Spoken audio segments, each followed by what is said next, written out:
ትለኝ ነበር ማካይና ፍቼ ዛሬ እንዴት ይውጣልኝ የቴዲ ራያ አስክሬን ለምን በቶሎ ኢትዮጵያ ለመሄድ አስፈለገ? እንዲሁም ለምን ቶሎ ገንዘብ እንዲሸከፍ አስፈለገ? ምክንያቱም ገዳዮቹ እነማን ናቸው? ከወዴት ናቸው? ለምን ገዳዮች በፍርድ አይጠየቁም? ማለት እንዴት እንደገደሉትስ ምክንያቱስ ምን እንደሆነ ሳይታወቅ ለምን ቶሎ አስክሬኑ በአስቸኳይ እንዲላክ አስፈለገ? ይሄ ፈጽሞ ስህተት ነው ብዬ ነው የማስብ፣ እንደኔ ማለት ነው። ምክንያቱም እነዚህ ገዳዮች ከየትም ሳይወጡ ከሀገርም ከምንም ሳይወጡ ከምንም ሳይሰወሩ እንደምንም ብሎ ፎቶአቸውንም ምናቸውንም ለጥፎ ባይገኙ እንኳን ለሕግ መቅረብ አለባቸው እንጂ ይሄ ልጅ ቶሎኑ አስክሬን መሄድ የለበትም ብዬ ነው ማስብ፣ እንደኔ ማለት ነው። ምክንያቱም ከአሁን በፊትም ታውቃላችሁ አጎትና አጎት ነው ምናምን የተገዳደሉ ልጆች ነበሩ። ሰውየው የልጅ አባት ነው፣ የሁለት ልጆች አባት። ነገር ግን እንግዲህ እነሱ ተገሎ እሱም አልተያዘም እናውቃለን። ጭራሹኑ ብር ነው እንደዚህ እንደ ቴዲ ይሰብሰብና ወደ ሀገር ይግባ የተባለ። ነገር ግን አስከሬኑ ከመሄዱ በፊት ለሕግ መቅረብ አለባቸው እነዚህ ገዳዮች። ለምን በጣም ብዙ ስህተት እየተሰራ ነው ያለ። የድሃ ልጅ ያልፍልኛል ብሎ መጥቶ ስንት ነገር ሆኖ ስንት መስዋዕት በረሃ ተንከራቶ መጥቶ በወመኔዎች በአረመኔዎች የሰው ልጅ እንደዚህ እየተገደለ ምንም ቀልድ የሚባል ነገር የለም። በመጀመሪያ ፍትህ ነው የሚባለው። የእውነት እኔ በጣም ነው የገረመኝ። ትናንትና ለእንትን ሊንካቸው ተለቆ ነበረ ገንዘብ አሰባስቦ የቴዲ አስክሬን ወደ ሀገር ይግባ ምናምን ተብሎ። ይሄ ግን ፈጽሞ ስህተት ነው ብዬ ነው የማስብ። መቼም ይሄ ልጅ ካሁን በኋላ ሄዷል አይመለስም አይደለም። ለማይመለሰው ነገር ምን አትቸኮላችሁ? ቤተሰብ ነው መስማቱ የታወቀ ነው።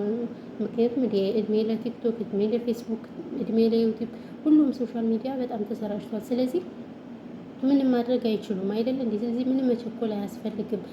ገዳዮች ፍትህ መገኘት አለበት እንጂ ይሄ እንግዲህ አስክሬኑ ሄደ በቃ ከዛ ውጭ ምንም የለም። ከዛ በቃ ምንም ህግ ከሌለ እነዚህ ሰዎች ለህግ ካልቀረቡ ነገ ጧትም ደግሞ የወራባቸው ሰው ይገላሉ ማለት ነው። እንግዲህ በነገራችን ላይ ቴዲ በሴት ምክንያት እንደተገደለ ብዙዎች እያወሩ ነው ማለት ነው። እንግዲህ በማን ሴት እንደሆነ በምን የምናውቀው ነገር የለም። እሱ የባለ ትዳርና የአንድ ልጅ አባት እንደሆነ የምናውቀው ነው ማለት ነው። ነገር ግን በጣም ያሳዝናል። በጣም ነው ልብ የሚሰብረው ማለት ነው። በዚህ ልክ እኔ አላውቅም የምር። እኔ በነገራችን ላይ ቪዲዮ መስራት ፈልጌ አልነበረም አሁን ማለት ነው። በተደጋጋሚ ቪዲዮ ሰራው። ነገር ግን እኔ ትናንትና የሆነ ቤት ሂጄ ሊንክ ተለቆ ስላየውኝ እስኪ ለምን በዚህ እኔ የራሴን ሀሳብ ለምን አልገልጽ ብዬ ነው እንትን ያልኩትና ቶሎ ሆኖ ብለው ለአስክሬን መላኪያ ብር መሰብሰብ ለምን እንደተፈለገ አላውቅም።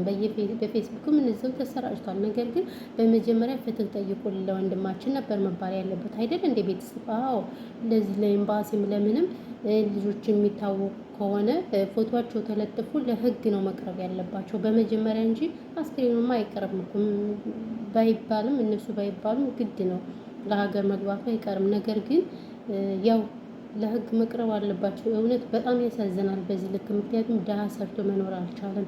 እኛ ኢትዮጵያውያን ሀገራችን ያው መገዳደል ችግር የለውም ፋሽን አድርገን ቆጥረነዋል። ሀገራችን እሺ ይሁን ህግም የለ ምንም የለ መንግስትም የገዳይም ተባባሪ እሱም ራሱ ገዳይ ስለሆነ ምንም የሚፈረደው ነገር የለም። ነገር ግን ህግ ባለበት ሀገር መተን እንደዚህ ለስራ መተን ያልሆነ ሰይጣን አረመኔ ጭካኔ የተሞላበት ነገር መስራት ፈጽሞ ስህተት ነው ብዬ ነው የማስበው። ይኸውም በሳውዲ አረቢያ ህግ፣ ሳውዲ ላይ ህጋቸው በጣም ከባድ ነው። እኛ ኢትዮጵያ በጣም ብዙ ነገር ስናረግ በፊት በተደጋጋሚ እንግዲህ ቤትም ከመስበር እና ከተለያየ ነገር ደርሰው ነበር። በቃ ኢትዮጵያውያን እንደዚህ ናቸው እየተባለ እንግዲህ ወደ እስር ቤት ይሄዱ እየተባለ ከዚህም ደርሰን ነበረ ማለት ነው። ነገር ግን አሁን ደግሞ እንደ አዲስ እንግዲህ እያገረሸብን ነው ማለት ነው። ትንሽ ርብ ብሎ ነበር ሳውዲ ላይ ያው። ስለዚህ እንደኔ የዚህ ልጅ ገዳዮች መውጣት አለባቸው። ፍትህ መጠየቅ አለበት። የሆነ በጣም የሚያሳዝን ልጅ ነው። እኔ እንጃ በጣም ነው አንጀቴን የበላኝ። ምክንያቱም ከአሁን በፊት ስለማውቀው እንዴት እኔ ማለት ያው ሳውዲ አረቢያ ረዥም ዓመት ነው እንደነሱ ነው የቆየሁት። ስለዚህ ድሮኑ ጀምሬ ከነ ብሬክስ አበሻዊ ጋር እያለ ስለማውቀው በቃ በጣም ነው ስፍ ያልኩት። በጣም በቃ ውሸት ሁሉ ይመስለኛል። እኔ አንዳንዴ ማለት ነው አሁን ታውቃላችሁ ይሄ ፕራንክ የሚባል ሁሉም ሰው እንትን ብሎታል። ፕራንክ ነው ሁሉ ላለው ዝም ብዬ ማለት ነው። አትገረሙ? እና ይሄን የመሰለ ወጣት ልጅ ገና ብዙ የሚጠበቅበትን ስንት እንትን የሚለው ልጅ በአጭር ነው ያስቀሩትና ስለዚህ የዚህ ልጅ ፍትህ ደግሞ ተደብቆ መቅረት የለም። እውነት ለመናገር በጣም ነው አንጀት የሚበላ። እኔስ እንደው ሚስትየዋ ምን ቃል ያጽናናት ይሆን ብዬ ነው ያሰብኩ። እንግዲህ እኔ በሴት በማን ሴት እንደተገደለ ባላቅም ማለት ነው።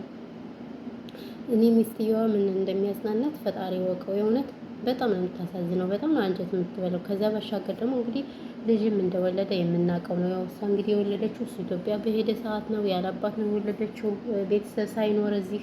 እዛ ደግሞ ተመልሶ ሲመጣ ደግሞ ያው እንግዲህ የልጅ አባት መጣልኝ ብሎ ደስ ሲላት፣ ነገር ግን ያው በአረመኔዎችና በቡዳዎች በጨካኞች ተበልቷል ማለት ነው። እንግዲህ መጽናናቱን ይስጣት። ብቻ ቃላት ባይገልጸውም ያው እንግዲህ ለረዥም ዓመት አብረው የኖሩ ፍቅረኛሞች ናቸው። በጣም ደስ የሚሉ በልጅነታቸው የተገናኙ ስለሆኑ በጣም ደስ ሲል ነበር። ግን እንግዲህ እንዳለመታደል ሆኖ እኛ ኢትዮጵያውያን በጭካኝነት በሆነ ነገር ስለምንታወቅ ያው በልተውታል ማለት ነው።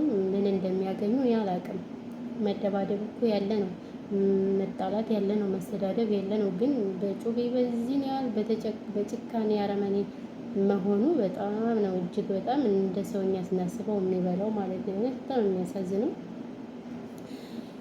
እና ይሄን ያለው ነገር ማለት ነው። ፈጣሪ ከእንደዚህ አይነት ነገር ይጠብቀን። የሆነት ፈጣሪ ከእንደዚህ አይነት ወጥቶ ከመቅረት ይጠብቀን። ምንም ቢሆን በሀገር ላይ ነው እና ሁላችንም የእውነት ለሀገራችን ያውቃል። በቃ ይሄ ነው የምለው ነገር ሳይመሽ ሁላችንም ለሁሉም ነገር ዝግጁ መሆን አለብን ማለት ነው። ምክንያቱም እኛ ነገ እንላለን፣ በቃ ዛሬ እንላለን፣ የሆነ ብዙ ነገር የሚያመልጡን አለ። ከዛ ባሻገር ደግሞ በቃ ትዕግስት ቢሰጠን በጣም ጥሩ ነው። ግን ትዕግስት የሚባል እኛ አይደለም ወንድ ልጅ ይቀርና ወንድ ልጅ እንግዲህ ጨካኝ ነው። ያኔ ጨካኝ ነው ስላችሁ እንደ ሴት ልጅ እንደዚህ መሽለጠጥ አይመቸውም። ነገር ግን ቢሆንም ደግሞ ትዕግስት ለሰው ልጅ ወሳኝ ነው እና ሁላችንም ትዕግስት ይስጠን።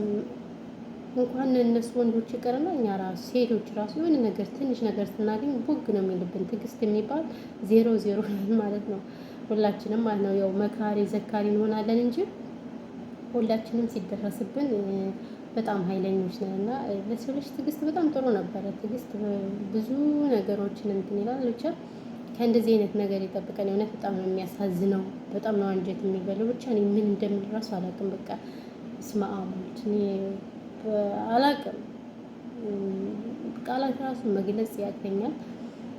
እና እንግዲህ ይሄ ነው ያለው ነገር ማለት ነው። ብዙም አልንዛዛባችሁ ቤተሰቦቼ። ነገር ግን ፍትህ ለወንድማችን፣ ገዳዮች መያዝ አለባቸው፣ ለህግ መቅረብ አለባቸው። የማያዳግም እርምጃ እንትን ማለት አለባቸው እንጂ እንደዚህ ተድበስብሶ የሚታለፈው ነገር በጣም ነው የሚያስጠላ፣ በጣም ነው የሚደብረው ማለት ነው። እና እንግዲህ ያለው ነገር ይሄ ነው የምላችሁ ማለት ነው ቤተሰቦቼ። በተረፈ ሰላማችሁ ብዙ ትርፍርፍ ይበልልን። ፈጣሪ ኢትዮጵያ ሀገራችን ሰላም ያርግልን። እንዲሁም ዓለማችን በሙሉ አሁን ሁሉም ቦታ ዓለም በሙሉ በጦርነት እየተነቃነቀች ነውና ፈጣሪ ይሄን ክፉ ዘመን ይሄን አስፈሪ ዘመን የእውነት ያርቅልን። በጣም በቃ የምንሰማው የምናየው ነገር በጣም ያሳዝናል ማለት ነው። እና ጦርነት ለማንም አይበጅም። የእውነት ፈጣሪ እያስተካክልልን ሁሉንም ነገር እሱ ማረግም መሆንም ስለሚችል ፈጣሪ በቃ ይበለን ነው የምለው ማለት ነው። በጣም ከባድ ነው ያለው ነገር እና ይሄ ነው የምላችሁ። በተረፈ ሰላማችሁ ብዛ በያላችሁበት ያለም ዳርቻ። እንዲሁም ዘንድሮ በአረብ ሀገር ላይ የምንገኝ ልጅ በጣም ሙቀቱ በጣም የላቀ ነው እና ራሳችሁን ከመጠበቅ ተቆጠቡ ማለት ነው። እንዲሁም በሙቀት ላይ የምትወጡ ሰዎች ምናምን የሚነስራችሁ፣ በተለይ የሚነስራችሁ ሰዎች በጣም ተጠነቀቁ ይገባል። ባፋችሁ ተደፍታችሁ የምትተኙ ልጆች ከእንደዚህ አይነት ነገር ተጠንቀቁ ብዬ ነው የማስብ። ደማችን ይፈላል ሙቀት ስላለ። ያው ይሄ ነው የምለው። በተረፈ በሌላ ቪዲዮ እስከምንገናኝ ድረስ ሰላማችሁ ብዙ ትርፍርፍ ይበልልኝ። እኔ ውድ ቤተሰቦች ይህን ይመስላል ማለት ነው እንግዲህ ዛሬው ቪዲዮ። ቤተሰብ እስኪ ቻናሌን ሼር አድርጉልኝ። ቻናሌ በጣም እንትን ብሎብኛል፣ ለምን እንደሆነ አላውቅም።